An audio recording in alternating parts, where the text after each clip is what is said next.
Komisi 2 DPRD Kota Ambon mempertanyakan beban pembangunan lapak kuliner di lokasi Pasar Lama yang dibebankan ke pedagang. Melalui perjanjian kerjasama pemerintah Kota Ambon dan pihak ketiga terkait penyewaan lokasi Pasar Lama, biaya pembayaran lapak yang dibebankan sebesar Rp28.650.000 dari akumulasi biaya pedagang ini digunakan untuk pembangunan lapak kuliner.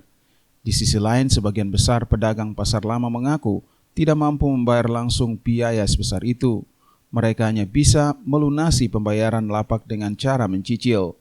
Ketua Komisi 2 DPRD Kota Ambon, Kristianto Laturiu menyebut, pembangunan lapak kuliner di Pasar Lama ini dibangun dengan total anggaran sebesar 1,4 miliar dengan rincian 966.254.000 untuk pembangunan 50 lapak dan 466.615.000 untuk fasilitas pendukung antara lain sewa lahan, pembangunan gapura, hingga pemasangan lampu hias.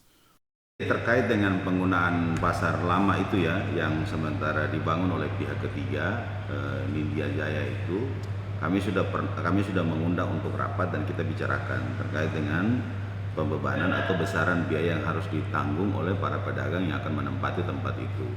Karena angka yang disampaikan ke kita kemarin itu kan sebesar Rp28.650.000. Setelah kita memperhatikan item-item yang disampaikan itu, ternyata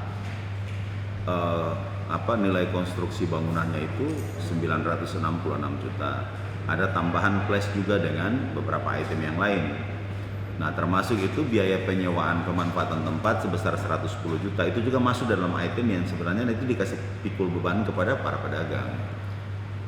Konteksnya adalah nomor satu, isi perjanjian sebetulnya hanya pada penyewaan tempat itu oleh pihak ketiga dan dilakukan dengan bentuk kegiatan membangun untuk tempat kuliner malam. Nah, porsinya dengan memperhitungkan seluruh item yang besar nilainya sebesar 1,4 miliar itu, kami menyampaikan opsi kepada pihak ketiga. Coba saudara tolong lihat kembali item-item yang diajukan itu, ternyata konstruksi bangunannya itu yang pertama hanya 966 juta. Tambahan yang saya sebutkan tadi seperti ada lampu hias dan lain-lain itu juga masuk dalam item sehingga totalnya menjadi 1,4. Nah, angka 1,4 itu jangan lagi itu seluruhnya harus dibebankan kepada para pedagang.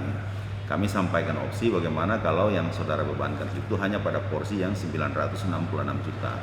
Jadi kalau angka 966 juta itu yang hanya dibebankan kepada para pedagang, dibagi dengan jumlah mereka kurang lebih sekitar 50 orang, itu kan jatuhnya hanya di angka sekitar 19-an juta. Menurut Laturiu, Komisi 2 DPRD Kota Ambon telah melakukan pertemuan bersama Dinas Perindustrian dan Perdagangan terkait pengolahan lapak kuliner ini.